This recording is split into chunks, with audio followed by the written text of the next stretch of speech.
So let's go straight into it, man. You co-founded the language learning platform Memrise, which now has scaled to 70 plus million users. That's absolutely insane.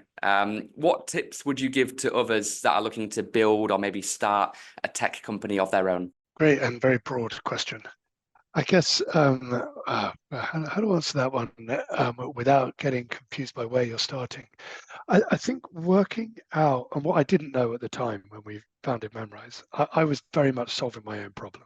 I had struggled with language learning at school. I'd done fine on my exams, but I knew I couldn't speak Spanish. I knew I couldn't speak French. I certainly couldn't speak Latin. Yeah. And I then had got very into neural networks, and in particularly building neural networks to try and predict horse race results, something that I never actually got good enough at to make any money. But it got me very interested in the process. This is a very roundabout answer to your question. In the process of training neural networks and how they work. Through that, I got into studying neuroscience and really studying how human brains work. And that led me to this problem, or looking more closely at this problem that I'd had, that I was crap at learning languages, or so I thought. But then it occurred to me that the way I'd been taught languages was not the way that I would train a neural network. And if I believed that my brain was a neural network, which I broadly do, then why was I not training it in the same way? And so the way I was taught languages was learn a bunch of words, learn their translations, and then learn some rules, and then apply those rules to those words, which is more a kind of how you program a computer to try and speak a language, rather than how you train a neural network. And I think what we see in generative AI now is that actually the best way to get a computer to speak a language is doing it like a human. But anyway, I felt I was being programmed like a computer to learn a language, rather than being leaning into the way that my brain, being a human brain, naturally spots patterns in inputs and then makes predictions about the best way to give an output.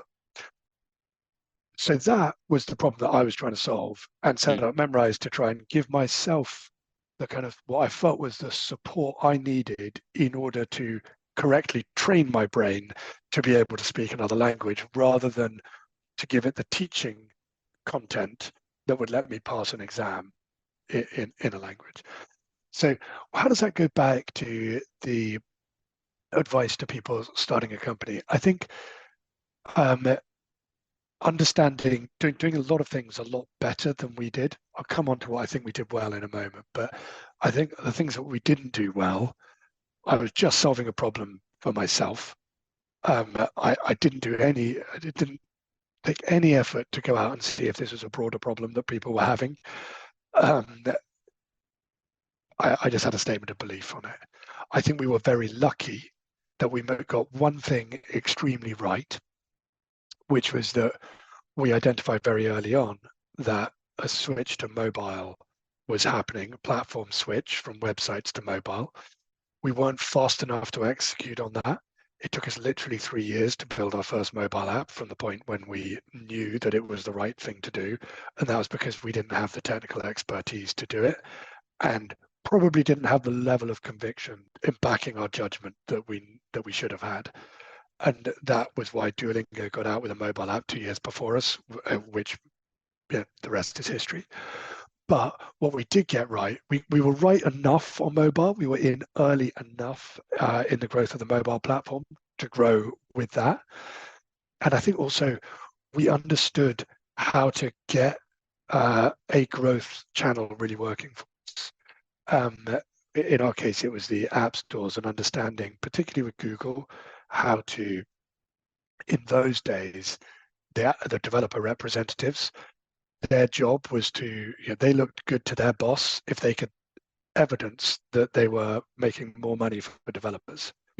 So rather than treating it as a sales job where we had to try and sell to our developer relations person to get a featuring, we realized that we needed to show her that she'd done her job well and give her data and presentations that demonstrated that she was adding value to us, because that's what made her job easy and made it easy for her to promote us. And I think we did that very, very well. So back to the advice. I think really understanding a market need better than we did, but then also really understand that growth vector, and understanding, I think, is something that founders give up too early, is thinking they can outsource growth to somebody else, hire ahead of marketing, hire ahead of growth. It's so foundational to the business. Like, the point of a startup is a company really that grows exponentially. And if you don't understand, if you're not going to discover the vector of exponential growth, then you're outsourcing the absolute heart of your company to somebody else. And Yeah. the chances of you doing that well are very, very small. Sure. And you've seen that across a wide variety of businesses, because as well as building Memrise, you've also invested in 50 plus other companies, right? From AI to climate tech and beyond.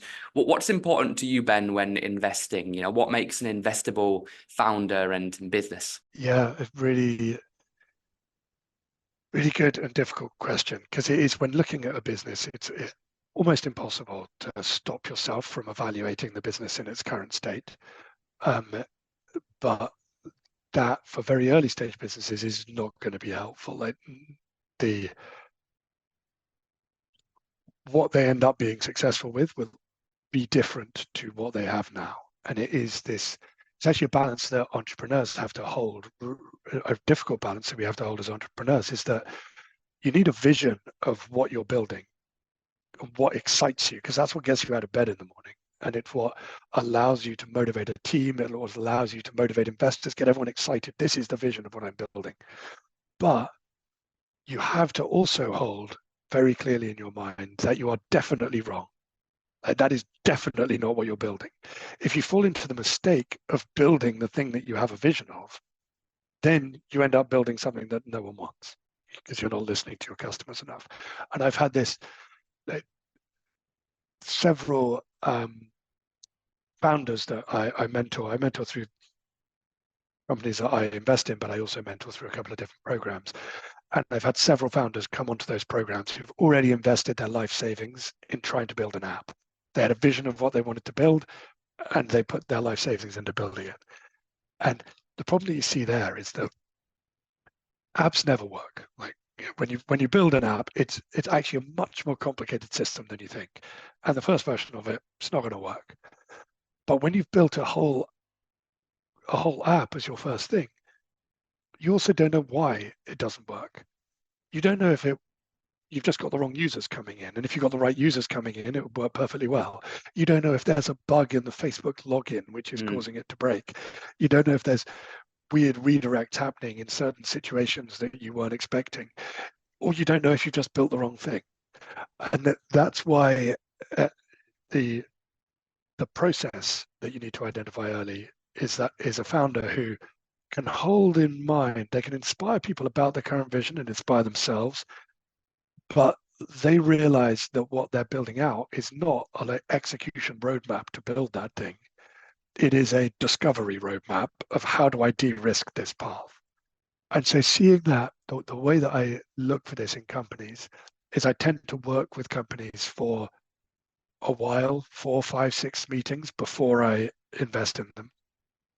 And I want to see that direction of movement. Like, are these founders people who can do that balancing act, can get excited about an inspirational vision, but at the same time can listen to their customers enough to see, how am I wrong? It's not even am I wrong? Is my vision wrong? It's enthusiastically embrace, how can I find out in what ways I am wrong so that I can correct it? And it is that speed of learning which is ultimately predictive of whether you're going to be successful or not. It's kind of like in the growth process, like when you're running a growth process within a company, your growth experiments will normally fail. Typically you need to run 50, 60 experiments before you alight on something that really works well. If on every experiment that fails, all you learn is, crap, that didn't work, then you're just taking 50 shots in the dark, and you're not going to hit the target.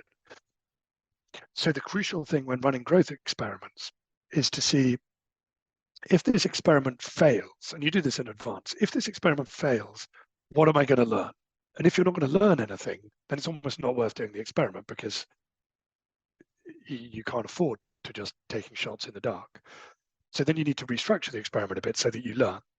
And if you're learning on each experiment, then after 50 experiments, you're going to have learned a hell of a lot. Yeah. And you're going to be in a very, very much better place. And it is that kind of incremental over time that will actually change the arc of where the company is going.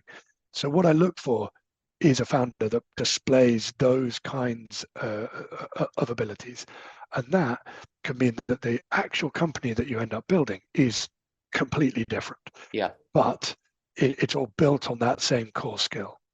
You said something similar to that on a different podcast you did a while back. It was the Getting Into IT podcast. You said that the more that you reduce risk when investing, the more average the thing that you are doing is. And I love that, because if you're not going for like moonshots, you're not going for something big and brave and ambitious, then what's the point? Like you might want to, it's investing, right? You're going for to build disruptive platforms. Yeah, well, particularly it's early stage investing.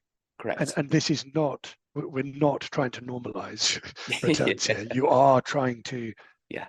find the outside one. And it is interesting that is the investment process there is very similar to the growth process when you're running a startup, in that it is a search, not an execution. And you are trying to search for the companies that are really great. And that's why I'm happy to spend time with founders before investing, because it's like that gives the due diligence I'm trying to do is, are these people going to operate in a way that is going to learn over time and get progressively better over time, rather than, is this a good idea? You know, when I see investors doing things like due diligence on ROI calculations for 3 years out, and you're just like, seriously, the product's not even going to be the same. What are you even thinking of? Yeah. And I do see that even early stage investors, it's writing posts on LinkedIn about how they support, how they're looking for great founders. And then those same investors I see writing rejection letters to pre-seed founders on the basis of ROI calculations. And it's very hard to do, but it does require an investment of time.